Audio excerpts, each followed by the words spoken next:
Welcome back everyone to another episode of Food with Viktor. Today we're going to cook a bolognese. And of course you can find all the ingredients and cooking time in the description below. We're going to start off chopping up all our vegetables and sauteing them in a pan or pot of your choice.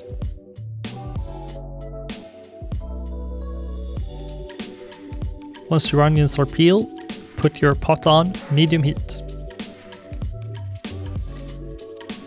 Here I'm using regular canola oil, but it's perfectly fine to use olive oil as well. And when peeling your onions, just make sure to rest your knife against your knuckles.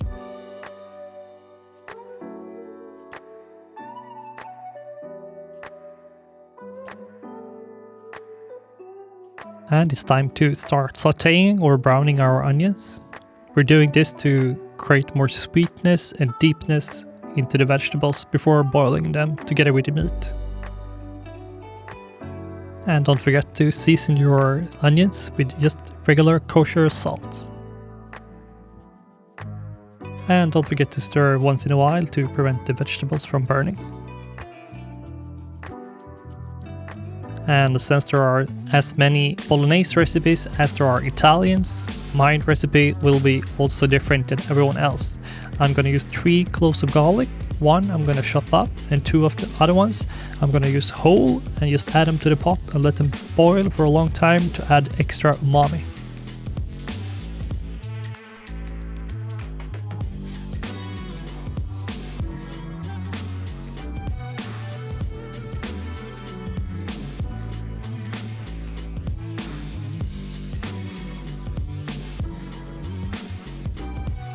And here we have them, the 2 umami bombs I was talking about earlier. And after stirring for a while, make sure to make a knob of butter immediately appear and add it to the pot. And don't worry, soon we're gonna add the meat as well, but before that we're gonna add the carrots and the celery. Carrots for sweetness and celery for almost seasoning, I guess.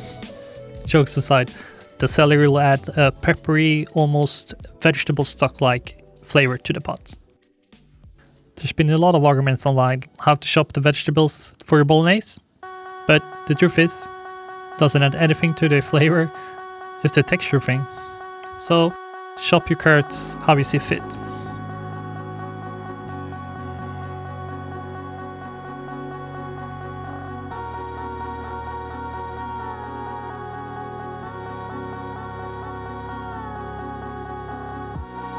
And when it comes to the celery stem, aka the white part down on the bottom of the celery, just chop it. We're gonna boil it for 2 hours anyway, so we will not taste the difference.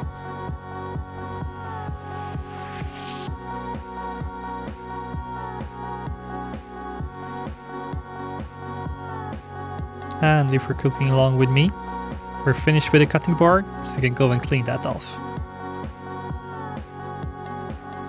And now it's time for the pepper.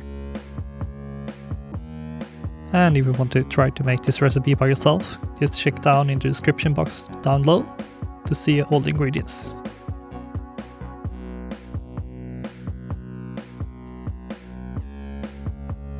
And I'm just putting all the pepper to the left. Right?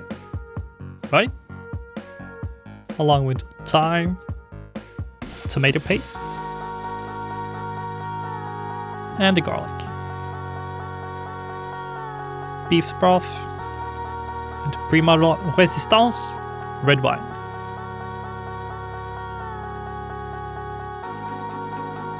And just make sure to check in on your vegetables from now and then. Here they just need a little more time. Once your vegetables has been sauteing for long enough, just drop in the beef. Here I'm using high quality ground beef.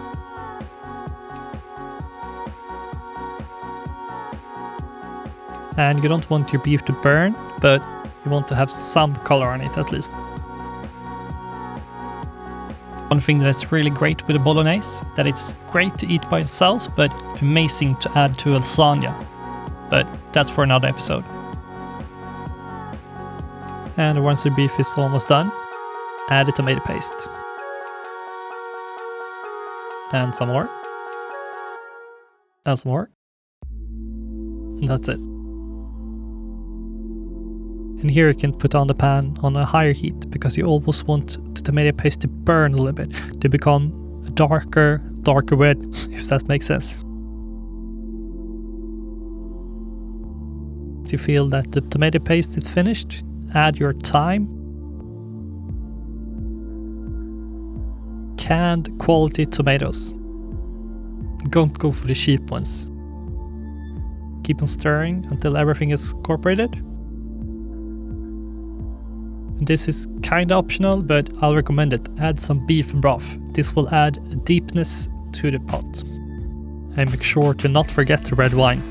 We'll just add a splash here, and later on, after the boiling, we'll add some more spices and some more wine.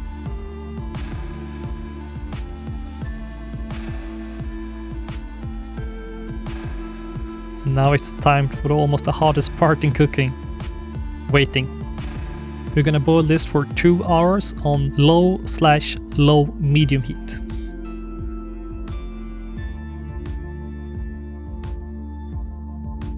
And after 2 hours of waiting, it's time for the reveal.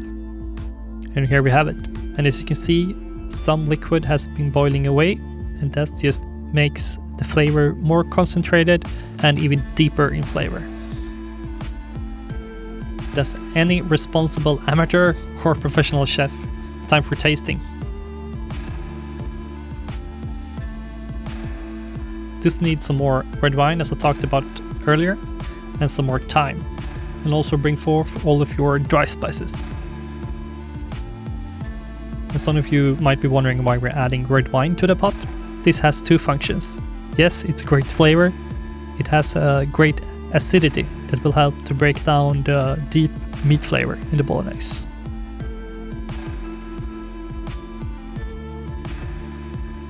And just a tiny splash more, or two.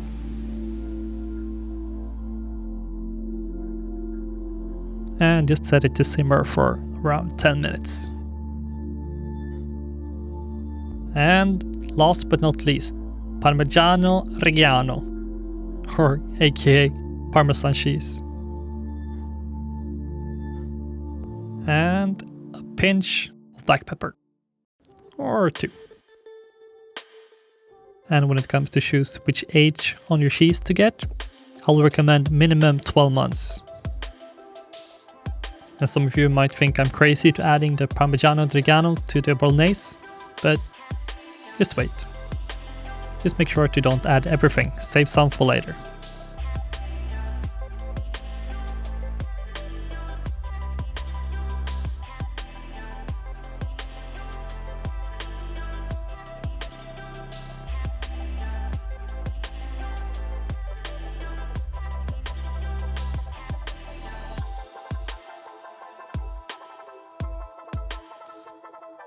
And once everything is incorporated, bring forth your pasta al dente and try to dip it down to cover everything with the great bolognese sauce.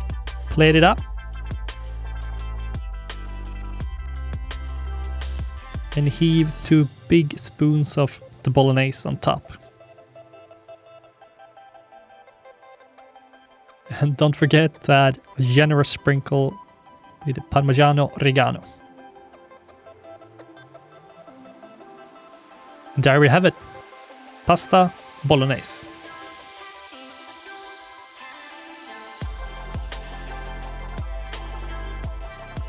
If you liked this video, don't forget to hit the like button, the subscribe button, and comment down below what you want me to cook next.